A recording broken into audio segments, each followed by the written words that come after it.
et bienvenue à ce nouveau JT de Soft News. Et comme chaque semaine, allons découvrir les dernières nouveautés dans le domaine de l'airsoft. Mais commençons tout de suite par le sommaire.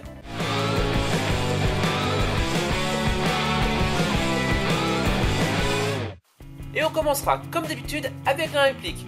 Puis j'enchaînerai avec la rubrique accessoires.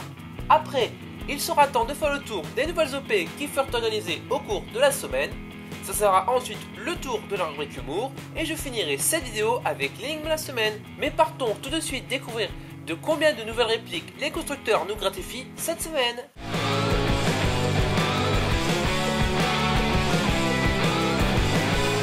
On commence avec Western Arms qui, comme à son habitude, fait les choses en grand avec tout d'abord une réplique d'un Colt M81 Soft Mode Full Metal disponible pour un prix de 504€, un Colt M4 Mark 18 Mode 0 lui aussi Full Metal et lui aussi disponible pour 504€, un Wilson Combat Ken AK-Turn spécial qui vous fera débourser 315€, un Springfield Armory 1911 US Army Real Steel 2014 affiché à 294€, un Beretta modèle 1934 Real Steel 2014 pour 224€, un LA Vickers Custom Early Version Black Reborn disponible pour 252€, un Beretta M92 FS version USA Real Steel 2014 pour 266€, un Kimber God Combat 2 The Expandable 2 Battle Damage pour 294€, et enfin un Beretta M92 FS Western Arms 40e Ultimate Collection DX 2014 pour 294€.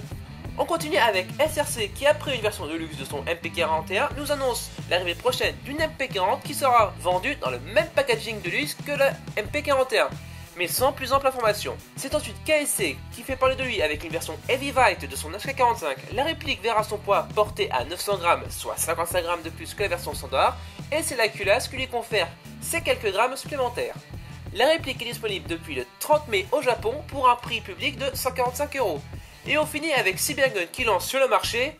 Faut pas oublier de la rattraper alors. Oh putain tu sors. Mais Sors.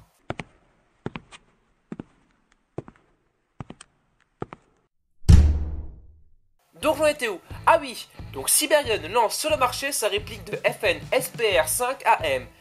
La réplique reposera sur un fonctionnement Spring, devrait développer une puissance de 400 fps, pèsera environ 2,4 kg, mesurera 1100 mm et aura une portée de 60 mètres. La réplique sera aussi compatible avec les pièces d'upgrade type VSR10. Et maintenant, allons voir les nouveaux accessoires qui nous attendent pour garnir nos chères répliques.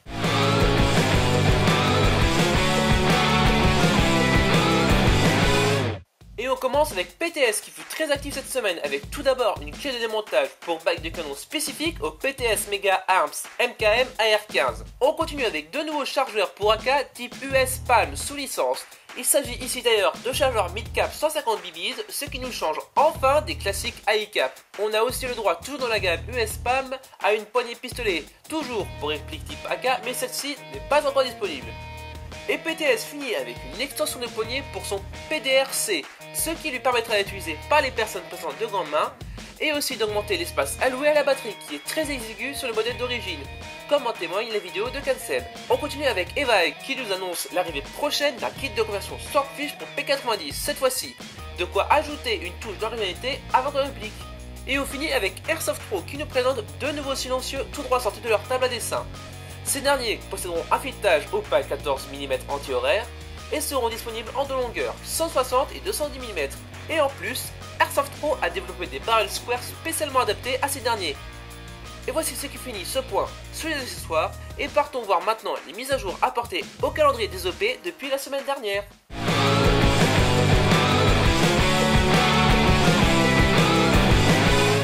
On commence avec une partie organisée par l'AAD et Zendo le dimanche 8 juin 2014 à Villeneuve-le-Comte en Seine-et-Marne. L'accueil s'effectuera sur le terrain dès 9h et un PAF de 10€ vous sera demandé pour l'entrée, 6€ pour le barbecue et enfin 2€ pour le petit déjeuner. On continue avec une partie organisée le dimanche 22 juin à Dourdan dans l'Essonne. L'accueil s'effectuera dès 9h sur le terrain pour se finir à 10h et un PAF de 10€ vous sera demandé. Maintenant, c'est au tour de l'OP War of Drugs organisée elle aussi le dimanche 22 juin à Dreux dans l'Eure-et-Loire.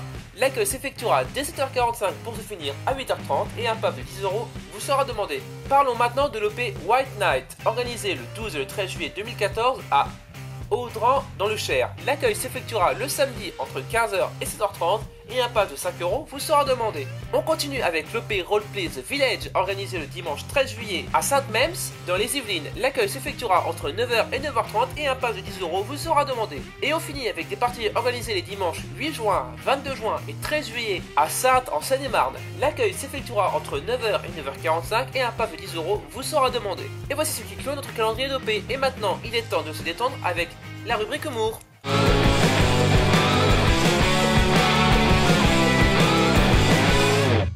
On commence tout de suite avec l'image de la semaine et sûrement la mise à couvert la plus rapide que je n'ai jamais vue. Ça, c'est un vrai bonhomme. On continue tout de suite avec deux répliques. La première aura visiblement des problèmes de fonctionnement. Non, sans déconner. Je t'avais pas foutu dehors, toi? Bah voilà.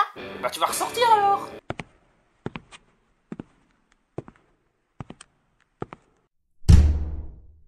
Donc, on a tout d'abord cette réplique qui rencontrera des problèmes de fonctionnement et ensuite un HK416 qui a visiblement une crise identitaire.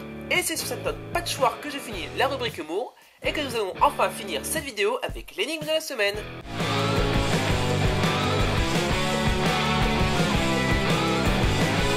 Et voici donc la nouvelle énigme. D'origine allemande, je suis le tout premier pistolet à proposer une platine simple et double action. De par cette caractéristique et ma conception compacte, je connus un succès commercial dans tous les domaines. Je suis aussi très connu du grand public grâce à l'une des plus grandes franchises cinématographiques jamais réalisées. Qui suis-je? Donc, pour répondre à cette énigme, vous avez le choix entre la zone commentaire de cette vidéo ou alors la page Facebook. Et voici ce qui clôt cette vidéo et je vous dis à très vite pour la prochaine.